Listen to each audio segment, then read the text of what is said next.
Testing, testing, 1, 2, 3. Shut up, concentrate on the road. Always been wondering where to start this audio diary, and on my way in to have chemotherapy, I thought it might be a good idea. Yes, I'm in a car, don't worry, Andrew's driving. It also worries me a bit that all these audio diaries and books are all absolutely marvellous, but I'm kind of fed up with it all being about me. Does that sound absolutely bizarre? I spent my whole life sort of being worried about for my kids, my husband, trying to look after other people, so it comes as a bit of an alien concept to have people running around after me, and as Andrew will tell you, I'm not the most patient of patients, am I? You're very patient, darling. Very, very patient. Is the right answer. What he means, of course, is that he doesn't mind doing everything from putting on my socks when I can't reach my feet because I'm a bit stiff to, I don't know, helping me do all kinds of things, insisting I take some oxygen every now and again.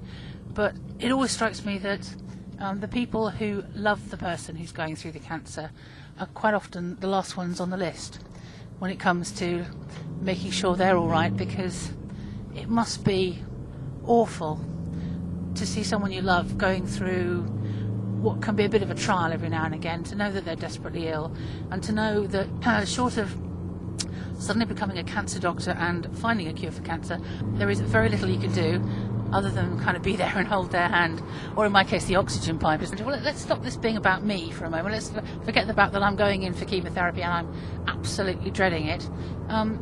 It must be hard for you sometimes. I mean, you never admit it to me.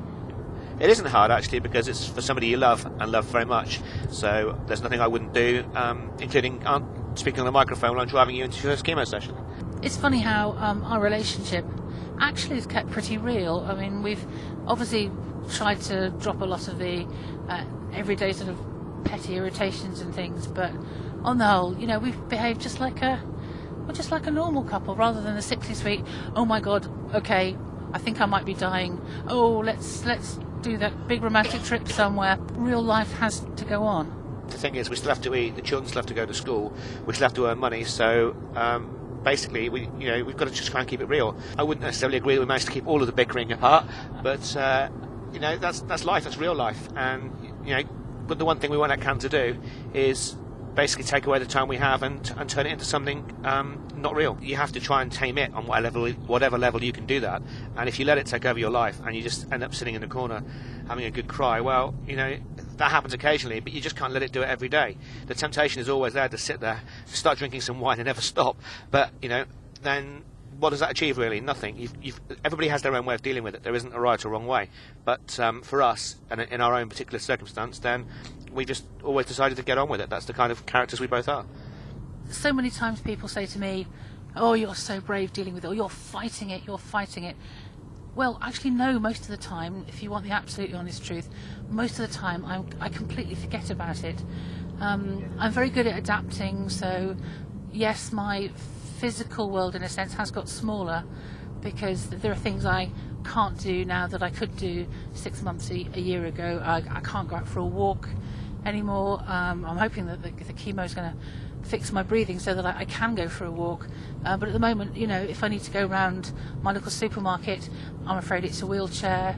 I can manage short distances and then have to sit down and, as anyone in the newsroom will tell you, breathe like a porno movie for about 3 minutes while I try and get some oxygen back into my lungs. But otherwise, my cancer journey, and that's a god-awful phrase, isn't it? Actually, it's not so much a journey. I feel more like I've been tied up and kidnapped and dragged off into the bushes kicking and screaming by cancer, rather than choosing to go on a cancer journey. It's such a dreadful trite phrase, but it'll have to do for want of anything better. So for me, my experience has been brief periods of discomfort, but most of the time actually normal life, like Andrew said, have a bicker, make up, make sure the kids have got enough to eat in the evening, try and chase them for, when they say, oh, have you seen such and such, or where's my shirt, or where's my favourite t-shirt, well, have you brought it down for the wash? Everyday life. So that cancer is just a sort of minor inconvenience every now and again. I don't consciously fight it every day, other than just getting up. My way of fighting it is to get up, get on and be normal. Right, well, we're at the Pear Tree roundabout now, so that means the Churchill Hospital will be looming. So let's go off and see what the brand new chemotherapy suite looks like at the hospital. I've not seen it yet.